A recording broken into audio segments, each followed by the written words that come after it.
അതിരപ്പിള്ളിയിൽ കാട്ടാന ആക്രമണത്തിൽ 2 മരണം. വാഴച്ചാൽ സ്വദേശികളായ അംബിക, സതീഷ് എന്നിവരാണ് മരിച്ചത്. ഇന്നലെ രാത്രി കാട്ടാനയെ കണ്ട ഇരുവരും ഓടിയിരുന്നു. രാവിലെ പ്രദേശവാസികളെത്തി നടത്തിയ തെരച്ചിലാണ് മരിച്ച നിലയിൽ 2 പേരെയും കണ്ടെത്തിയത്. വിവരങ്ങളുമായി ശരത്ത് ഓങ്ങല്ലൂർ ചേരുകയാണ്. ശരത്ത്, ഇന്നലെ ഇവർ ഈ ആനയെ കണ്ട് ഓടിയെന്നുള്ള കാര്യം നാട്ടുകാരാണോ പറഞ്ഞത്? ഇവർ വനമേഖലയ്ക്ക് അടുത്ത് താമസിക്കുന്നവരാണോ? ഇപ്പോൾ നിലവിൽ എന്താണ് അവിടുത്തെ ഒരു സാഹചര്യം?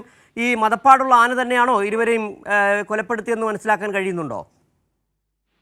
സിജു, വാഴച്ചാലില് കാട്ടാന ആക്രമണത്തിൽ 2 പേർ മരിച്ചത് വാഴച്ചാൽ സ്വദേശികളായ അംബിക, സതീഷ് എന്നിവരാണ് മരിച്ചിട്ടുള്ളത്. ആതിരപ്പള്ളിക്കും വാഴച്ചാലിനും ഇടയ്ക്കുള്ള വഞ്ചിക്കടവിൽ വെച്ചാണ് സംഭവം. കഴിഞ്ഞ ദിവസം വനവിഭവങ്ങൾ ശേഖരിക്കാൻ വേണ്ടി കാട്ടിൽ പോയതായിരുന്നു ഇവർ. 4 അംഗ സംഘമാണ് ഇത്തരത്തിൽ കാട്ടിലേക്ക് പോയത്. ഇവർ താൽക്കാലികമായി ഒരു ഷെഡ് പണിത് അവർ വിശ്രമിക്കുകയായിരുന്നു. കാട്ടാന വന്നപ്പോൾ 4 പേരും ചിതറി ഓടിയെങ്കിലും അംബികയും സതീഷും കാട്ടാനയുടെ മുന്നിൽ പെടുകയായിരുന്നു എന്നാണ് പറയുന്നത്. ഇന്ന് രാവിലെ ഇത്തരത്തിൽ ഇവരെ കാണാനില്ല എന്ന് പറഞ്ഞ് ഒരു പരാതി ലഭിക്കുകയും അതിന്റെ അടിസ്ഥാനത്തിൽ നടന്ന പരിശോധനയിലുമാണ് ലഭിച്ചത്. ഇതുമായി ബന്ധപ്പെട്ടുകൊണ്ട് വാഴച്ചാൽ DFOയുടെ ഭാഗത്ത് നിന്നും ഒരു പ്രതികരണം ലഭ്യമായിട്ടുണ്ട്. ഇതിനകത്ത് അവർ പറയുന്നത് ഇങ്ങനെയാണ്: ഇവർ തേൻ ശേഖരിക്കാൻ വേണ്ടി പോയിട്ട് കഴിഞ്ഞ 3 ദിവസമായിട്ട് കാടിനകത്ത് കുടിൽ കെട്ടി താമസിച്ചു വരികയായിരുന്നു. 2 പേരെ കാണാനില്ല എന്ന വിവരം ലഭിച്ചതിനെ തുടർന്നിട്ട് ഈ ഫോറസ്റ്റ് വകുപ്പ് അധികൃതരെത്തി പരിശോധിച്ച് സംശയാസ്പദമായ നിലയിൽ സതീഷിന്റെ മൃതദേഹം കണ്ടെത്തിയെന്നതും അംബികയുടെ മൃതദേഹം പോലീസ് എത്തി പുഴയിൽ നിന്ന് കണ്ടെത്തിയെന്നുമാണ് DFOയുടെ ഭാഗത്ത് നിന്നും ലഭിക്കുന്ന വിവരങ്ങൾ.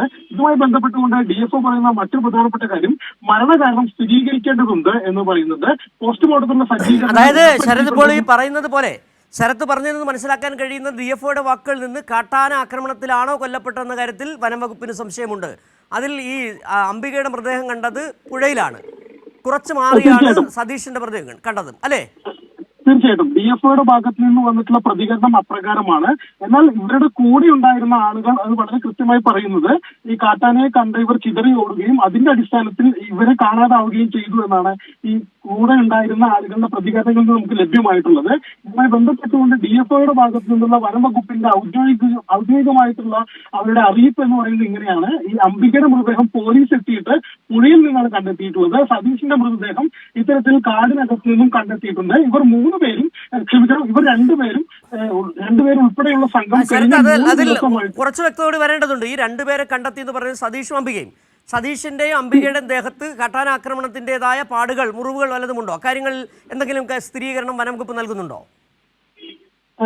സിജു, അത്തരത്തിലുള്ള സ്ഥിരീകരണത്തിലേക്ക് വനം വകുപ്പ് കടക്കുന്നില്ല. വനം വകുപ്പ് പറയുന്നത് പോസ്റ്റ്മോർട്ടത്തിനുള്ള സജ്ജീകരണങ്ങൾ ഏർപ്പെടുത്തിയിട്ടുണ്ട്. പോസ്റ്റ്മോർട്ടത്തിന് ശേഷം മാത്രമായിരിക്കും ഇത്തരത്തിൽ ഇവർ എപ്രകാരമാണ് കൊല്ലപ്പെട്ടത് എന്ന കാര്യത്തിൽ സ്ഥിരീകരണം ലഭിക്കുന്നു എന്നുള്ളതാണ് വനം വകുപ്പ് ഇതുമായി ബന്ധപ്പെട്ട് പറയുന്നത്. എന്നാൽ ഇവരുടെ കൂടെ ഉണ്ടായിരുന്ന ആളുകൾ പറയുന്നത് കാട്ടാനയെ കണ്ട് ഭയപ്പെട്ട് ഓടുന്ന ഒരു സാഹചര്യം ഇന്നലെ രാത്രി ഉണ്ടായിരുന്നു. ഇന്ന് രാവിലെയാണ് ഇത്തരത്തിൽ ഇവർ കൊല്ലപ്പെട്ട നിലയിൽ കണ്ടത് എന്നാണ് അറിയാൻ ഇവർ കൂടെ ഉണ്ടായിരുന്ന ആളുകളിൽ നിന്നും നമുക്ക് ലഭിക്കുന്നത്. ശരത്, ഈ കൂട്ടത്തിലുണ്ടായിരുന്ന മറ്റു 2 പേരുടെ അവസ്ഥ എങ്ങനെയാണ് ഇപ്പോൾ?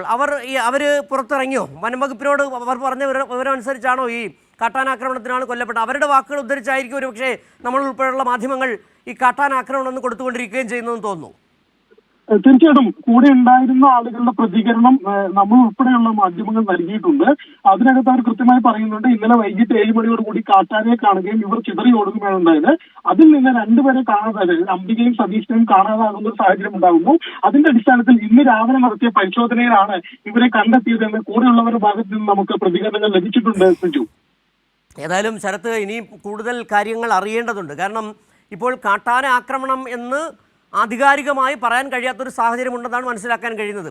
ഇവർ കാട്ടാനയെ കണ്ട് ഓടിയതിനെ തുടർന്ന് മറിഞ്ഞു വീണ് മരിച്ചതാകാം എന്നാണ് ഒരുപക്ഷെ വനം വകുപ്പാണ് ഇക്കാര്യത്തിൽ സ്ഥിരീകരണം നൽകേണ്ടത്. കാട്ടാന ആക്രമണമാണോ എന്നുള്ള കാര്യത്തിൽ കാട്ടാനയെ കണ്ട് ഓടി എന്നുള്ളത് മാത്രമാണ് കൂടെ ഉണ്ടായിരുന്ന 2 പേർ പറയുകയും ചെയ്തത്.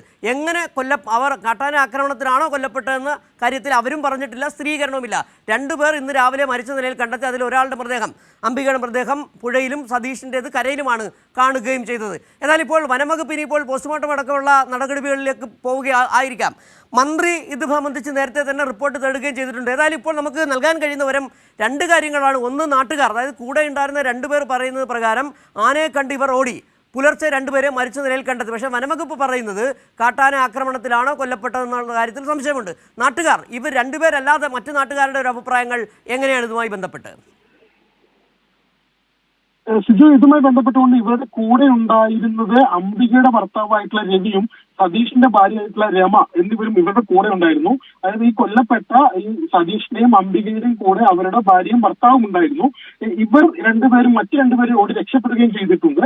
എന്നാൽ ഇതുമായി ബന്ധപ്പെട്ടുകൊണ്ട് നാട്ടുകാരുടെ ഒരു ഭാഗത്തു നിന്നുള്ള പ്രതികരണം എന്ന് പറയുന്നത്, ഈ പ്രദേശത്ത് നിരന്തരമായിട്ട് കാട്ടാന ആക്രമണവും കാട്ടാനയുടെ ഭീഷണിയും നിലനിൽക്കുന്ന ഒരു പ്രദേശമാണ്. സ്വാഭാവികമായിട്ടും നാട്ടുകാർ ഇത്തരത്തിൽ വലിയ പ്രതിഷേധം അവർക്കുണ്ട് ഈ കാര്യത്തിനകത്ത്. തങ്ങളുടെ ജീവൻ വേണ്ട രീതിയിൽ സംരക്ഷിക്കപ്പെടുന്നില്ല, തങ്ങളുടെ ജീവൻ നിരന്തരമായിട്ട് ഭീഷണിയിലാവുകയാണ് എന്നൊരു ആക്ഷേപം നാട്ടുകാരുടെ ഭാഗത്ത് നിന്നുണ്ടായിട്ടുണ്ട്. എന്നാൽ ഇവരുടെ മരണവുമായി ബന്ധപ്പെട്ടുകൊണ്ട് ഇവർക്ക് സ്ഥിരീകരിക്കാൻ കഴിയുന്നില്ല, നാട്ടുകാർക്കും കാര്യമായ കാര്യങ്ങളൊന്നും സ്ഥിരീകരിക്കാൻ കഴിയുന്നില്ല. എന്തായാലും പോസ്റ്റ്മോർട്ടം നടപടികൾ പൂർത്തിയായതിനു ശേഷം മാത്രമായിരിക്കും ഇവരെങ്ങനെ കൊല്ലപ്പെട്ടു അല്ലെങ്കിൽ ഇവരെങ്ങനെയാണ് മരിച്ചതെന്ന കാര്യത്തിനകത്ത് ഒരു വ്യക്തത ലഭിക്കുകയുള്ളൂ. സിജു.